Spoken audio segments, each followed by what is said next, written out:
तो सरकार की उपलब्धियों का जिक्र करते हुए जेपी नड्डा नजर आ रहे हैं। आगे बढ़ते हैं बहराइच से खबर, जहां भारी मात्रा में विस्फोटक बरामद होने से हड़कंप मच गया और विधायक ने प्रशासनिक अधिकारियों को फोन किया। फोन के बाद भी नहीं पहुंचे आला अधिकारी। 500 किलो विस्फोटक बरामद हुआ, यह विधायक ने कहा। जमीन खोदकर विस्फोटक बिछाया गया था। हरदी थाना पुलिस पर विधायक ने गंभीर आरोप लगाए कि 50 से ज्यादा लोग पुलिस हिरासत में हैं। पूछताछ जारी है। पश्चिम बंगाल निवासी ये लोग बताए जा रहे हैं। 10 जून को सीएम योगी का बहराइच का दौरा प्रस्तावित था। थाना हरदी इलाके के सिकंदरपुर गांव का मामला।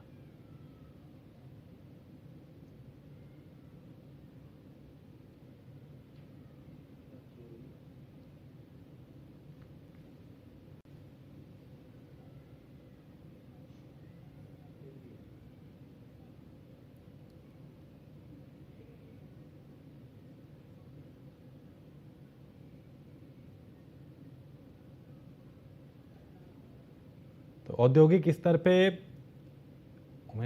जो अमोनियम नाइट्रेट है उसका उत्पादन होता है।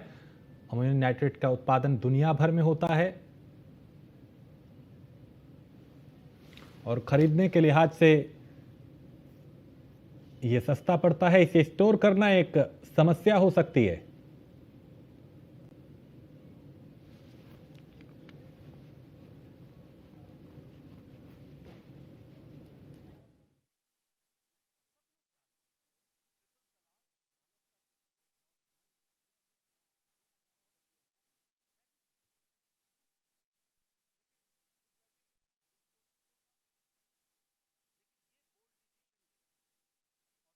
तैनात के 36 घंटे बाद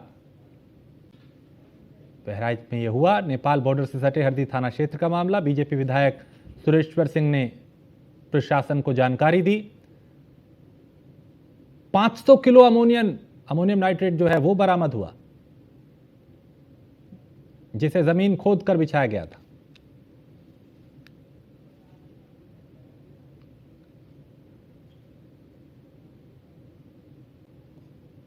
और कादरी मसूद हमारे संवाददाता इस पे और ज्यादा जानकारी के साथ। कादरी, इतनी बड़ी मात्रा में विस्फोटक यहां पहुंचा, अपने आप में हैरान करता है और विधायक के आरोप भी। निश्चित तौर पर इतनी भारी मात्रा में जो विस्फोटक पहुंचा है उसको लेकर के हैरानी की बात तो है ही है। और सबसे बड़ी बात यह है कि जब विधायक को इसकी सूचना मिली तो विधायक ने इस संबंध में आला अफसरों को अवगत कराने का प्रयास किया, लेकिन कोई भी 3-4 घंटे तक नहीं पहुंचा, जिसको लेकर के वो आक्रोशित हो गए और उन्होंने इस पर नाराजगी जताई और शासन स्तर से बात करके इसकी जांच कर कार्रवाई की बात कही है। उनका आरोप, उनके गंभीर आरोप है। उनका कहना है कि मुख्यमंत्री का कार्यक्रम 10 तारीख को है और ऐसी स्थिति में इतनी भारी मात्रा में विस्फोट एक प्राइवेट आदमी के हाथों में होना, और अगर वो विस्फोट मुख्यमंत्री के कार्यक्रम स्थल तक पहुंच गया तो स्थिति क्या होगी, इसको लेकर के लोगों में उनमें नाराजगी जताई। और उन्होंने कहा कि इससे अगर कोई ऐसी घटना घटती तो निश्चित तौर पर वो किसी को मुंह दिखाने के लायक नहीं रहते। उन्होंने गंभीर आरोप लगाए हैं और उन्होंने मुख्यमंत्री का कार्यक्रम जब तक ये कार्रवाई न हो जाए निरस्त करने की मांग की है। वहीं दूसरी ओर प्रशासन ने इस संबंध में स्पष्टीकरण दिया है और उन्होंने कहा है कि वो जो विस्फोटक जो भी सामग्री है, वो जो कंपनी है वो कंपनी रजिस्टर्ड है, वैध है, उसके दस्तावेज वैध है, वो भारत सरकार के पेट्रोलियम और गैस मंत्रालय के साथ साथ गृह मंत्रालय से उसकी स्वीकृति है। ऐसी स्थिति में वो कार्यक्रम अपना कर रहे थे, लेकिन उन्होंने माना है कि उस कंपनी ने चूक की है। उस कंपनी ने कार्यक्रम को शुरू करने से पहले प्रशासन को अवगत नहीं कराया, स्थानीय प्रशासन को अवगत नहीं कराया। हालांकि एडीएम द्वारा भी इस पर अनुमति दी गई थी यहाँ पर, और सभी एसडीएम को पत्र भेज करके ये मांग की गई थी, ये निर्देश दिए गए थे कि वो इस कंपनी को सहयोग करे। वहीं दूसरी ओर आज अभी डीएम मोनिका रानी ने बताया कि वो कंपनी के कागजात वैध है, वो कंपनी वैध है, लेकिन उसके दस्तावेजों की जांच कराई जाएगी। साथ ही उन्होंने कहा कि जो मजदूर उनके साथ आए हैं 70 और 75, उनकी वेरिफिकेशन कराया जा रहा है और उनके वेरिफिकेशन के बाद ही काम शुरू होगा। जी, ऐसे में ये क्या माना जाए कि एक बड़ी साजिश हो सकती है? कोई प्लानिंग के तहत ऐसा किया जा रहा था? विधायक ने कहा कि मैंने तमाम आला अधिकारियों को फोन किया, कोई आने को तैयार नहीं हुआ मौके पे। क्या ये लापरवाही भी कही जा सकती है? और निश्चित तौर पर लापरवाही है। और इस लापरवाही में जहां तक प्रशासन तो जिम्मेदार है, ये साथ ही वो कंपनी भी बड़ी जिम्मेदारी उसकी है, क्योंकि उसने प्रशासन को अवगत नहीं कराया। 6 जून से उसने कार्यक्रम शुरू किया और कल जाकर के जब वो जो गड्ढे खोद करके उसमें अमोनिया नाइट्रेट डाला जाता है, उसके बाद विस्फोट हुआ। जब विस्फोट हुआ तो लोगों को इसकी जानकारी हुई, गांव के लोगों ने, और उसकी जानकारी प्रधान को दी और उन्होंने उसकी जानकारी विधायक को दी। अगर वो इस तरह का विस्फोट ना होता और लोग इतनी जागरूक ना होते तो उनका कार्यक्रम चलता रहता। सबसे बड़ा सवाल ये है कि इतनी भारी मात्रा में विस्फोटक एक प्राइवेट हाथों में रखा जाना, उसकी सुरक्षा के लिए कोई प्रबंध न किया जाना, ये सबसे बड़ा सवाल है कि उसमें सरकारी तंत्र की सुरक्षा होनी चाहिए। ये बॉर्डर का जिला है और यहाँ पर सीमा के पार देश विरोधी ताकतें सक्रिय है, जो और इस तरह का गृह विभाग का इनपुट भी है कि जो पाकिस्तान और बांग्लादेश से कुछ घुसपैठिए है, आतंकवादी है, वो नेपाल में प्रवेश कर चुके हैं और भारत तक आने के लिए वो प्रयास कर रहे हैं। ऐसी स्थिति में एसएसबी के साथ साथ में बाहर की फोर्स मंगा करके चप्पे चप्पे पर तैनात की गई, सीमावर्ती पूरे इलाके को फोर्स से आच्छादित कर दिया। फिर दूसरी ओर इस तरह से हाथों में विस्फोटक होना ये गंभीर सवाल खड़े करता है। इसका कहीं भी दुरुपयोग हो सकता था, कोई भी इसे चोरी कर सकता था, कोई भी देश विरोधी तत्व इसको चोरी कर सकता था, इसको अपहरित कर सकता था। तो ये बड़ा सवाल है कि इस तरह से गैर जिम्मेदार हाथों में इतनी भारी मात्रा में विस्फोट और सीमा का जिला और पाकिस्तान से युद्ध की स्थिति और इसके बाद नेपाल में देश विरोधी ताकतों की मौजूदगी, ये अनेकों सवाल है जो इस विस्फोटक पर सवालिया निशान खड़े कर रहे हैं।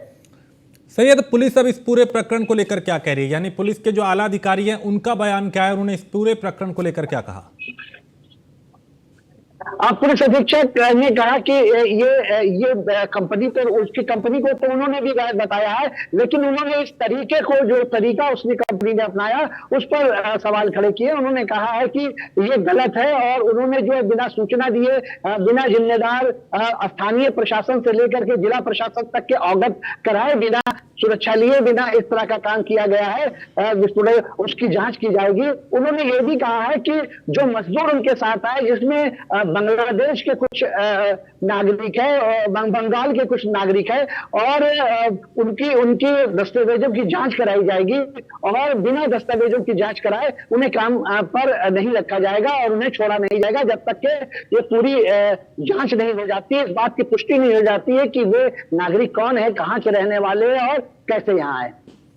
ऐसे में चूंकि अब क्या गिरफ्तारियां कितने लोगों की हुई हैं, कितनों को हिरासत में लिया है? चूंकि बताया जा रहा है कि बांग्लादेश कनेक्शन भी है, कुछ लोग बांग्लादेश के इसमें हैं। ये बंगाल के लोग हैं उसमें, अब उनका कनेक्शन निश्चित तौर पर जांच का विषय है और जांच इसमें कराई जा रही है, जांच हो रही है कि वो कहाँ के लोग हैं, कैसे यहाँ पहुंचे, कि इस कंपनी के साथ आए तो उनका कनेक्शन बांग्लादेश से है या नहीं है, या वो भारत के नागरिक है, इसकी इनके दस्तावेजों को खंगाला जा रहा है और पुष्टि के लिए बंगाल तक के टीमें भेजे जाने की बात कही जा रही है। ठीक है, बहुत शुक्रिया सैयद इस तमाम जानकारी के लिए। तो ये एक बड़ा मामला अपने आप में, एक जिसमें बड़ी मात्रा में विस्फोटक यहां से बरामद हुआ और उस को लेकर यहां के जो स्थानीय विधायक हैं उन्होंने भी गंभीर आरोप लगाए। फिलहाल पुलिस हर एंगल से मामले की जांच कर रही है, कुछ लोगों को हिरासत में भी लिया गया है, उनसे पूछताछ जारी है। बहराइच का मामला,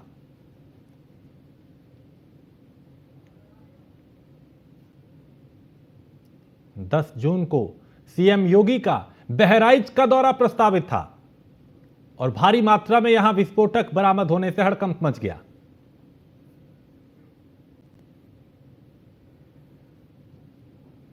तो विधायक ने प्रशासनिक अधिकारियों को भी फोन किया और विधायक ने भी कई गंभीर आरोप लगाए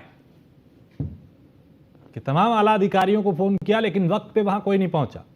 फिलहाल अब बड़ी संख्या में पुलिस बल यहां पे मौजूद है, कई लोगों को हिरासत पे भी लिया गया, उनसे भी पूछताछ की जा रही है ताकि ये पता चल पाए कि ये विस्फोटक कहां से आया, क्यों आया और क्या मंशा थी, क्या साजिश थी।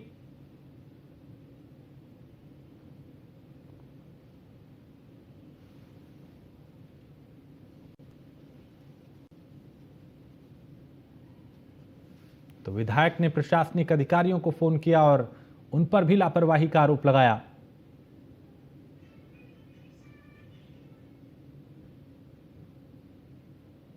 क्योंकि इस वक्त राष्ट्रीय सुरक्षा भी एक बड़ा मुद्दा, पाकिस्तान के साथ तनाव, नेपाल सीमा से सटा हुआ ये जिला